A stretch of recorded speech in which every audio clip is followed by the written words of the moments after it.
म्हणूनच महिलांना गर्दीच्या वेळी नाना प्रकारच्या छेडछाडीला सामोरं जावं लागतं। मुंबईत बसमधल्या गर्दीत दररोज हजारो महिला प्रवास करत असतात। त्यामुळे बसमधल्या महिलांबरोबर बातचीत केली आमच्या प्रतिनिधी दीपाली जगताप यांनी। घराबाहेर पडल्यावर दररोज महिलांना छेडछाडीचे अनेक अनुभव येत असतात।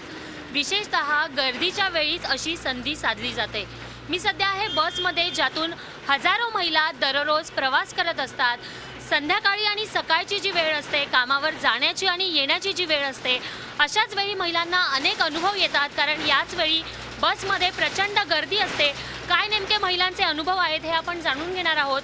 काय सांगाल, तुम्ही बसमधून प्रवास करत असता?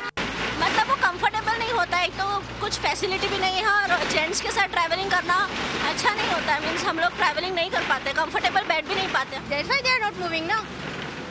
एक जगह सीधे खड़े रहने का क्या मतलब होता है? थोड़ा स्पेस देना चाहिए ना, लेडीज को नहीं देते वो लोग की उभे आहेत एकदम जवळ येऊन उभे राहतील किंवा बसले तर जवळ येऊन असं चिटकून उभे राहतील वगैरे। लेडीजला एक ट्रेन आहे, पण बसमध्ये पण असं BST वाले पण असं लेडीजसाठी पण बस डेव्हलप पण लेडीजला पण खूप चांगलं असेल ते, म्हणजे ड्युटीच्या टायमाला। या सगळ्या महिलांच्या प्रतिक्रिया ऐकल्या। यांच्यासारख्या असंख्य महिलांना दररोज असेच अनुभव येत असतात आणि म्हणूनच छेडछाडी विरोधात आता महिलांनी पुढे येण्याची गरज आहे। त्याचबरोबर छेडछाड हा गुन्हा गंभीरतेने घेण्याची गरज देखील आता निर्माण झाली आहे। व्हिडिओ जर्नलिस्ट विद्याधरसह दीपाली जगताप, झी मीडिया, मुंबई। झी 24 तास, एक पाऊल पुढे।